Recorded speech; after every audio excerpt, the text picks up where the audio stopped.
দেখলে তো ফজল ভাই, এবার আর বসে থাকা যাবে না। বৃষ্টির পরিমাণ দিন দিন বেড়েই যাচ্ছে। কিছুদিনের মধ্যে প্রচণ্ড বন্যা হবে, আর বন্যা হলে আমাদেরকে অবশ্যই কোথাও একটা আশ্রয় নিতে হবে। ঠিকই বলেছো আবেদ। আমাদের গরিবের সাথে কেন এমন হয় বলো তো? এই বৃষ্টির কারণে আমাদের ফসলের অনেক ক্ষতি হয়ে গেছে। এখন যদি এরকম বৃষ্টি হতে থাকে আর বন্যা হয়, তাহলে যেটুকু অবশিষ্ট ফসল আছে সেটুকুও শেষ হয়ে যাবে।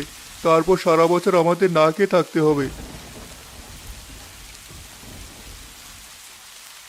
তোমরা শুধু শুধু এত চিন্তা করছো। সৃষ্টিকর্তা ঠিক একটা ব্যবস্থা করে দিবে। যদি বন্যা হয় তাহলে আমরা অন্য কোথাও একটা আশ্রয় নেব। কিন্তু কোথায় আশ্রয় নেওয়া যায় বলো তো? সব জায়গাতে বন্যার পানি থাকবে। তাছাড়া আশ্রয় কেন্দ্রে আমাদের জায়গা হবে না। সেখানে সব বড়লোকদের বাস। গরিবদের পৃথিবীতে কোথাও আসলে জায়গা নেই। আমি বলি কি ফজল ভাই, চলো আমরা গিয়ে একবার মোড়ল সাহেবের সাথে কথা বলে আসি। তিনি নিশ্চয়ই একটা সিদ্ধান্ত দিবেন। আমাদেরকে আশ্রয় কেন্দ্রে একটা নির্দিষ্ট জায়গাতে থাকতে দিবেন। তা না হলে আমাদের মতো গরিব পরিবারগুলো কোথায় যাবে? তুমি শুধু শুধু চেষ্টা করছো আবেদ ভাই। গত বছরের কথা মনে নেই? যখন আমরা বড় সাহেবের কাছে গিয়েছিলাম, তিনি অনেক বিরক্ত হয়েছিলেন। এক বছরে তো অনেক কিছু পরিবর্তন হতে পারে। চলো আমরা আরেকবার মোড়ল সাহেবের কাছে যাই, তার সাথে কথা বলে আসি। তিনি যদি আশ্রয়কেন্দ্রে থাকতে দেন, তাহলে আগামী 2-1 দিনের মধ্যে আমরা পরিবার নিয়ে সেখানে চলে যাব। হ্যাঁ, তোমরা যাও। পরিস্থিতি কিন্তু বেশি ভালো না। প্রচণ্ড বৃষ্টি হচ্ছে, বন্যায় চলে আসছে বলে। তাছাড়া গতকাল নদীর পানি অনেকটাই বেড়ে গেছে। এখন আমাদের একটা নিরাপদ আশ্রয় খুব প্রয়োজন। আপনি কেমন মানুষ বলুন? গ্রামে প্রচণ্ড বৃষ্টি হচ্ছে, নদীর পানি ফুলে ফেপে একাকার, আর আপনি কিনা এখানে বসে শান্তিতে তামাক খাচ্ছেন? গ্রামের মানুষের কথা একবারও ভাববেন না? ওরাই তো আজকে আপনাকে মোড়ল বানিয়েছে। ওরা আপনাকে কত সম্মান করে, আর আপনি কিনা তাদের কথা একবারও ভাবছেন না? আরে, ওসব গরিবদের কথা চিন্তা করে সময় নষ্ট করে কোনো লাভ আছে? তার চেয়ে ভালো তুমি খিচুড়ি আর ইলিশ মাছ ভাজি করো। বাইরে বৃষ্টি হচ্ছে, আর বর্ষার দিনে খিচুড়ি ইলিশ মাছ খাওয়ার মজাই আলাদা। গ্রামে শোনা যাচ্ছে বন্যা হবে। যদি বন্যা হয় তাহলে আমরা কি করব, কোথায় যাব, কিছু ভেবেছেন? কোথায় আবার যাব? যদি গ্রামে বন্যা হয় তাহলে আমরা সরকারি আশ্রয় কেন্দ্রে আশ্রয় নেব। গ্রামে যেসব ধনী পরিবার আছে সবাই সেই আশ্রয় কেন্দ্রে আশ্রয় নেবে। আর যেসব গরিব পরিবার আছে তারা কি করবে? তারা কোথায় যাবে? একবারও কি তাদের কথা আপনারা ভাবছেন না? আরে বাবা, কি মুশকিল! তারা কোথায় যাবে সেটা আমি কি করে বলবো? গরিবদের জন্মই হয়েছে কষ্ট করার জন্য, সংগ্রাম করে টিকে থাকার জন্য। দেখো, হয়তো নিজেদের বাড়িতেই টিকে থাকবে। ভারী অন্যায় কথা বলছেন আপনি। গরিব মানুষ আর ধনী মানুষের মধ্যে কোনো পার্থক্য নেই। দুর্যোগ কারো কথা তো আর ভাবে না। আপনি তো সরকার থেকে তাদের জন্য প্রচুর টাকা পয়সা পেয়েছেন। এগুলো দিয়ে ওদের সহায়তা করুন। তোমার মাথা খারাপ হয়ে গেছে লতা? ওই টাকাগুলো আমি ওদের পেছনে খরচ করব? তোমাকে কে এসব ভাবতে বলেছে? ওই টাকাগুলো আমি জমিয়ে রাখবো। একটা টাকাও আমি এসব গরিব ফকিরদের পিছনে খরচ করব না। আপনি কিন্তু মহা পাপ করছেন। মনে রাখবেন, সৃষ্টিকর্তা আপনাকে পাপের শাস্তি দেবে। এমন এক পরিস্থিতি আসবে, এই টাকাগুলো রাখার জায়গা আপনি পাবেন না।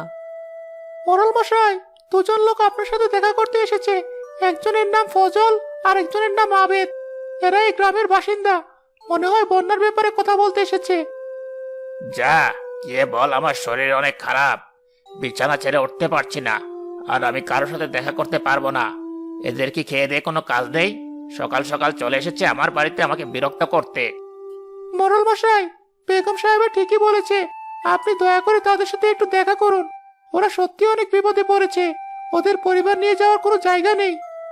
তোর সাহস তো কম না, আমার মুখে মুখে কথা বলছিস? একবার তো বললাম আমি ওদের সাথে দেখা করব না।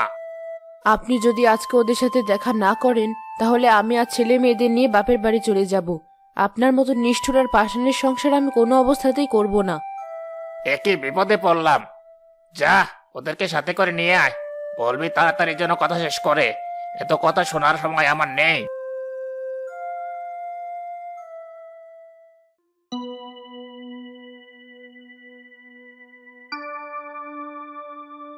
মোড়ল মশাই, গ্রামের সব অবস্থার কথা তো আপনি জানেন, এবং শুনেছেনও গ্রামে প্রচন্ড বন্যা হবে। নদীর পানি বেড়ে যাচ্ছে। এখন আমরা কোথায় যাব? আপনি দয়া করে আমাদেরকে একটু আশ্রয় কেন্দ্রে থাকার ব্যবস্থা করে দিন। কি যে বলিস তোরা? সরকারি নিয়মের কথা শুনেছিস? আশ্রয় কেন্দ্রে কেবলমাত্র ধনী লোকেরা থাকতে পারবে, সেখানে তোদের কোনো জায়গা নেই। আমি বরং তোদেরকে কিছু টাকা দিয়ে দিই, এগুলো নিয়ে তোরা বাড়িতে যা।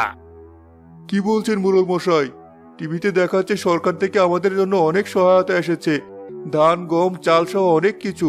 যদি বন্যা হয় তাহলে নাকি আমরা এসব পাবো? আরে ধুর, এসব সব ভুয়া খবর। সরকার থেকে আমি কিছুই পাইনি। যদি পাই তোদেরকে অবশ্যই দিয়ে দেব। তোদের টাকা মেরে খাওয়ার লোক তো আর আমি নই। আমি হলাম এই গ্রামের মোড়ল, এই গ্রামের সব দায়িত্ব আমার। তোরা কোনো চিন্তা করিস না, বাড়িতে ফিরে নিজেরা নিজেদের থাকার ব্যবস্থা কর। আশ্রয় কেন্দ্রে তোদেরকে আমি নিতে পারবো না। মোড়ল মশাই, আপনার দুটো পায়ে পড়ি। আপনারা তো স্ত্রী সন্তান রয়েছে, আপনি যদি আমাদের দিকে না তাকান তাহলে আমরা কোথায় যাব? বন্যার পানিতে ডুবে মরা ছাড়া আমাদের আর কোনো উপায় থাকবে না।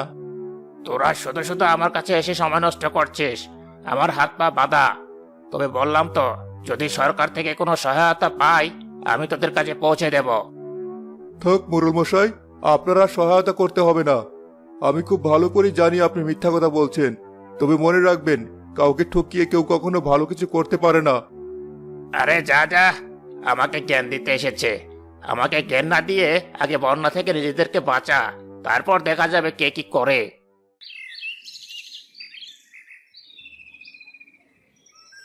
কি ব্যাপার আবেদা ফজল ভাই, তোমরা কি মোড়ল সাহেবের সাথে কথা বলতে গিয়েছিলে? তারপরে তো কিছু জানালে না। এদিকে বন্যার পানি গ্রামের ভিতরে ঢুকে পড়েছে, আমাদের খুব দ্রুত একটা ব্যবস্থা নিতে হবে।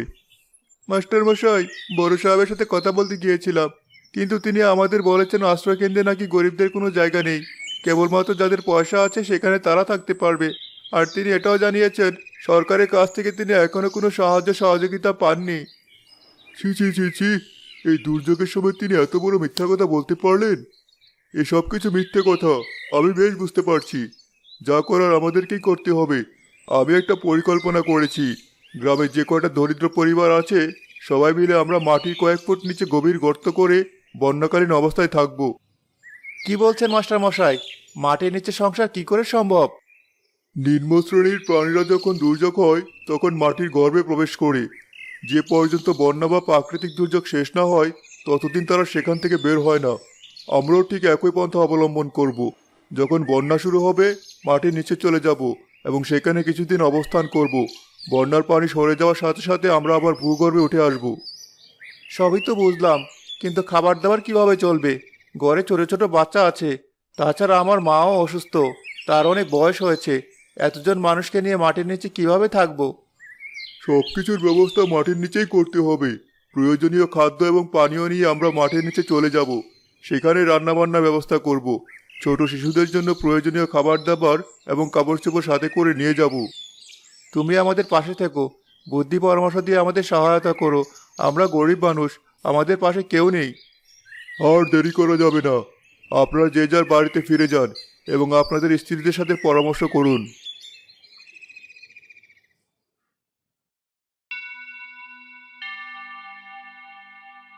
হ্যাঁ হ্যাঁ হ্যাঁ, কেমন বুদ্ধির খেলা খেললাম বলতো কালু?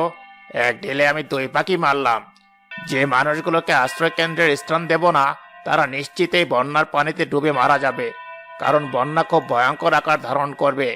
এই মানুষগুলো যখন মারা যাবে তখন তাদের সমস্ত জমি জমা হবে আমাদের। হ্যাঁ হ্যাঁ হ্যাঁ।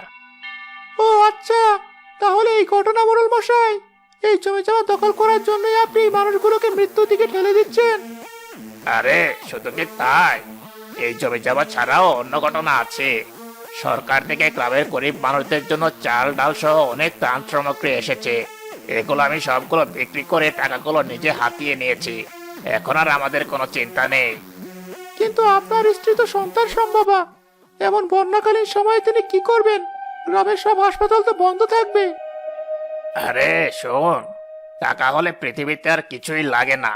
টাকা দিয়ে আমি আমার বউয়ের সব সমস্যার সমাধান করতে পারবো। এখন যা, ভালো করে আমার জন্য একটা পান বানিয়ে নিয়ে আয়। শান্তিতে বসে বসে একটু পান চিবোই।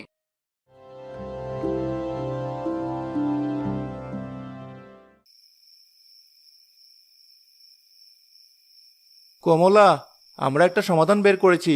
আর কোনো চিন্তা নেই, গ্রামে বন্যার পানি ঢোকার সাথে সাথে আমরা একটা ব্যবস্থা গ্রহণ করব। মোড়ল মশাই এই সময় আমাদের সাথে এত বড় প্রতারণা করবেন কখনো ভাবতে পারিনি। যাই হোক, কি ব্যবস্থা নিয়েছো? আমাদের গায়ের এক স্কুল মাস্টার আছে না, তিনি বড্ড ভালো মানুষ। উনি বললেন বন্যার পানি যখন গ্রামে ঢুকবে আমরা সবাই মিলে মাটির গভীরে চলে যাব, সেখানে কিছুদিন অবস্থান করব। কিন্তু রান্না বান্না কোথায় করব? রান্না করার জন্য প্রয়োজনীয় জিনিসপত্র আমরা সাথে করে নিয়ে যাব। বলা তো যায় না এই ভয়াবহ বন্যা ঠিক কতদিন চলবে। যে কয়দিন বন্যা থাকবে সে কয়দিন আমরা মাটির নিচ থেকে বের হব না। আগামীকাল সকাল থেকে আমরা মাটি খোঁড়ার কাজ শুরু করব। সে সময় মাস্টার আমাদের সাথে ছিল, তা না হলে বুদ্ধি আমরা কোথায় পেতাম? আর দেরি করো না, এখন শুয়ে পড়ো, কাল সকালবেলায় কাজ শুরু করতে হবে।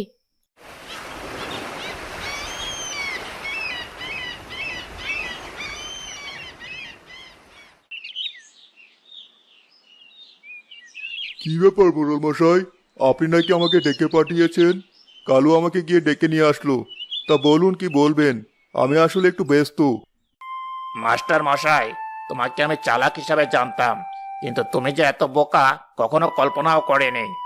আমি শুনলাম তুমি নাকি মাটির নিচে গর্ত করে গ্রামের সাধারণ গরিব মানুষদের নিয়ে সেখানে থাকবে। কি করব বলুন, আপনাদের মতো বুদ্ধিমান মানুষেরা তো এদের বিপদে আপদে এগিয়ে এলেন না। আমিও যদি হাল ছেড়ে দেই তাহলে এই মানুষজন না খেতে পেয়ে বন্যার পানিতে ডুবে মারা যাবে। মাস্টার মশাই, তুমি ওদেরকে ছেড়ে দাও। তুমি আমাদের সাথে আশ্রয় কেন্দ্রে আসো, আমি তোমার থাকার ব্যবস্থা করব, তোমার পরিবারকে নিরাপত্তা দেব। ওসব দু একটা গরিব মানুষ মরলে গ্রামের কোনো ক্ষতি হবে না। আপনি এতটা নিচে নামতে পারলেন? গরিবরা কি মানুষ না? আমি কখনোই তাদের সাথে বেইমানি করতে পারবো না। যে পর্যন্ত এই বন্যা না যাবে আমি সেখানেই থাকবো। আরে যাও যাও, এই বন্যার পানি কাউকে বাঁচাতে পারবে না। শেষ পর্যন্ত আশ্রয় কেন্দ্রেই তোমাকে আসতে হবে।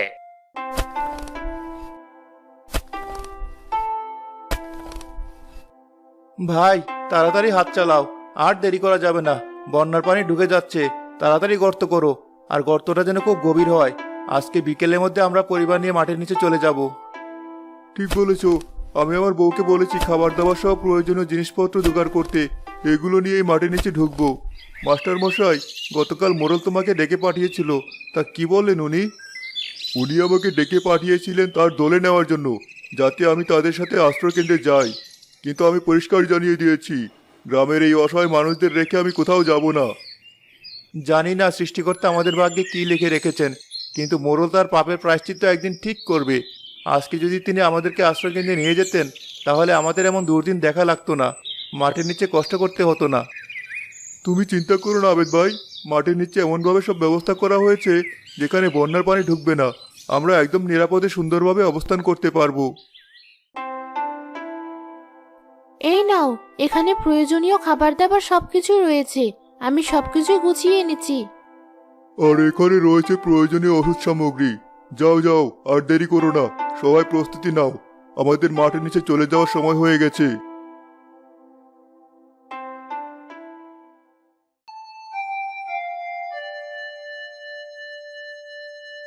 কি ব্যাপার লতা, তুমি এখনো তৈরি হওনি? আমাদের আশ্রয় কেন্দ্রে যাওয়ার সময় হয়ে গেছে, আর তুমি এখানে বসে আছো। আমি সিদ্ধান্ত নিয়েছি আশ্রয় কেন্দ্রে যাব না। তুমি কি পাগল হয়ে গেছো? আশ্রয় কেন্দ্রে যাবে না মানে? সবকিছু তৈরি হয়ে গেছে, আর তুমি এখন যেতে চাচ্ছ না? তাই এখানে বসে বন্যার পানিতে ডুবে মরবে নাকি? ছোটবেলা থেকে এই গ্রামে আমি বড় হয়েছি, আর আজকে আমি নির্লজ্জের মতো একা একা আশ্রয় কেন্দ্রে যেতে পারবো না। আজকে এই গ্রামের মানুষদেরকে বিপদে ফেলে আমি একা একা আশ্রয় কেন্দ্রে যাব না। ঠিক আছে, তুমি না গেলে না যাও, আমি চলে যাচ্ছি। যখন একা একা বিপদে পড়বে তখন তোমাকে কেউ দেখার থাকবে না। তবে যাই বলো, মাটির নিচে কিন্তু আমরা ভালোই আছি। আজকে সবার জন্য খিচুড়ি রান্না করব। হ্যাঁ হ্যাঁ, ভালো করে খিচুড়ি রান্না করো। যে কটা দিন মাটির নিচে সংসার করছি আনন্দ করে কাটিয়ে দেব। যার কেউ নেই তার সৃষ্টিকর্তা আছেন, আল্লাহ আমাদের ঠিকই একটা ব্যবস্থা করে দিলেন। জানি না উপরে বন্যায় কি কি ক্ষতি হচ্ছে। আর কার কার ক্ষতি হবে? সবাই ভালোই আছে। ধনীরা তো আশ্রয় কেন্দ্রে চলে গেছে, সেখানে সরকারি সুযোগ সুবিধা পাচ্ছে, সবাই আনন্দে দিন কাটাচ্ছে। তবে আফসোস করি না, তাদের চেয়েও আমরা কোনো অংশে কম নেই। তবে এ ব্যাপারে আমরা মাস্টারকে ধন্যবাদ দিব। মাস্টার মশাই যদি মাটির নিচে আমাদের থাকার ব্যবস্থা না করতো তাহলে বন্যার পানিতে আমরা সবাই মরে যেতাম। কি যে বলেন আপনারা, ছোটবেলা থেকে গ্রামে মানুষ হয়েছি, আর আপনাদের প্রতি দায়িত্ব পালন করব না? দুঃখের কথা শুনতে আর ভালো লাগছে না। মাটির নিচের এই সুখের সংসারে আমরা সবাইকে নিয়ে আনন্দ করে কাটাতে চাই। তা যা বলেছ মোরল, আশ্রয় কেন্দ্রের অবস্থা কিন্তু অনেকটাই ভালো। ভালো খাবার পাচ্ছি, ওষুধ পাচ্ছি, পানি পাচ্ছি। আমাদের থেকে বোঝার উপায় নেই বাইরে বন্যায় মানুষের ক্ষতি হয়েছে। আপনি জানেন চেয়ারম্যান সাহেব, কতগুলো গরিব লোক মিলে মাটির নিচে ঘর পেতেছে, সেখানে নাকি থাকবে। আরে দেখবেন কিছুদিন পর ওরা ওখানে মরে যাবে। আরে দূর, ওই দু চারটা গরিব বললে কিছুই হবে না। এর ফলে গ্রাম থেকে অভাব দূর হবে। একবার শুধু ওই আগাছাগুলোকে মরতে দিন, তারপর ওই সমস্ত ঘর বাড়ি আর জমি জমা দখল করব। আমরাই হব এই গ্রামের সব জমির মালিক। তা যা বলেছ, তোমার মাথায় যে তো বুদ্ধি, আগে জানতাম না মোরল। বনাশ হয়ে গেছে মোরল মশাই, সব বনাশ হয়ে গেছে, আমরা শেষ হয়ে যাচ্ছি। কি হয়েছে তোর? এত ভয় পেয়েছিস কেন? আর দৌড়ে দৌড়ে কোথা থেকে আসছিস? মোরল মশাই, নদীর পানি হঠাৎ করে অনেক বেড়ে গেছে, পুরো গ্রাম বন্যায় ভেসে গেছে। নদীর বড় বড় ঢেউ গ্রামে আশ্রে পড়ছে, ঘরবাড়ির কিছুই অবশিষ্ট নেই। আমাদের এই আশ্রয় কেন্দ্র যে কোনো সময় ভেঙে পড়তে পারে। এখানে বড় বড় ঢেউয়ের পানি ঢুকছে। আমাদের এখন একটা নিরাপদ আশ্রয় খুঁজে বের করতে হবে, তা না হলে এখানে আমরা যে 8-10 জন বেঁচে আছি সবাই মারা যাব। কি বলছিস তুই? এ কি করে সম্ভব? আরে না না, এ হতে পারে না। এই আশ্রয় কেন্দ্রের দেয়াল অনেক শক্ত, এটা কিছুতেই ভেঙে পড়তে পারে না। আমাদের আর এক মুহূর্ত দেরি করলে হবে না, চলো আমরা কোথাও একটা নিরাপদ আশ্রয় খুঁজে বের করি। মোরল মশাই, এই গ্রামে আর একটা নিরাপদ আশ্রয় নেই, সব বাড়িঘর ভেঙে গেছে। আপনাদেরকে এখানে আটকে পড়ে মরতে হবে, আর সাথে সাথে পাপের শাস্তিও পাবেন। গরিব মানুষদেরকে আপনারা যে বিপদের দিকে ঠেলে দিয়েছিলেন, আজকে নিজেরাই সেই বিপদে পড়েছেন। মস্ত বড় ভুল হয়ে গেছে, সৃষ্টিকর্তা আমাদের ক্ষমা করে দিন। কালু, তুই একটা কিছু কর। আমরা এখন কোথায় যাব? জায়গা একটা আছে, মাটির নিচে সেই ঘরগুলো, কিন্তু সেখানে আপনাদের গ্রামের ওই গরিব লোকগুলো কখনোই জায়গা দেবে না। ওরা যা চাইবে ওদেরকে তাই দেব। তারপরেও বল যেন আমাদেরকে একটু জায়গা দেয়। দরকার হলে আমি আমার সমস্ত বাড়িঘর, টাকা পয়সা, জমি জমা সব দিয়ে দেব। তারপরও আমরা প্রাণ বাঁচাতে চাই। এই বলে বিধাতার লিখন। একটু আগেই তাদেরকে হত্যা করার পরিকল্পনা করেছিলেন, আর এখন নিজের জীবনের জন্য তাদের পায়ে ভিক্ষা করতে হচ্ছে। চলুন নৌকা করে আমরা সেই জায়গায় যাই, তাদের অনুনয় বিনয় করে দেখি, হয়তো জায়গা দিতেও পারে।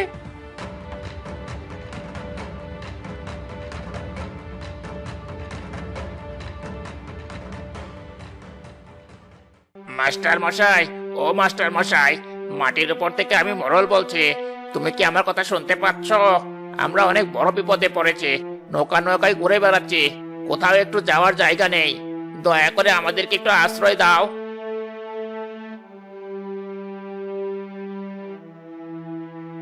শেষ পর্যন্ত আপনাকে এই গরিব মানুষের আস্তানে আসতে হলো মোরল মশাই। আমরা আপনাকে কোনো আশ্রয় দেব না, এখান থেকে চলে যান বলছি, তা না হলে কিন্তু খুব খারাপ হয়ে যাবে। মাস্টার মশাই, আমরা আমাদের সমস্ত ভুল স্বীকার করছি। সরকার থেকে গরিব মানুষের জন্য যা যা পেয়েছিলাম সবকিছু তোমাদের দিয়ে দেব, তারপর আমাদেরকে তোমাদের ঘরে আশ্রয় দাও। তোদের মতো লোভী আর স্বার্থপর লোকদের মৃত্যুই হওয়া উচিত, এত দুনিয়া থেকে পাপ দূর হবে। আজকে আমরা সবাই বিপদে পড়েছি। এই বন্যার কারণে ধনী গরিব সব এক হয়ে গেছে। তোমরা ওদেরকে একটু জায়গা দাও। তোমরা যদি ওদের সাথে একই কাজ করো, তাহলে তোমাদের মধ্যে আর ওদের মধ্যে পার্থক্য কি থাকবে? কমলা ভাবি ঠিকই বলেছে, আমরা সবাই মানুষ। ওনারা যে অন্যায় করেছেন সেটা তো আর আমরা করতে পারি না, ওদের ভিতরে আসতে দাও।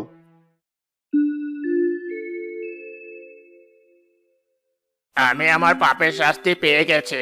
যতদিন বেঁচে থাকবো আমি তোমাদের এই উপকারের কথা সারা জীবন মনে রাখবো।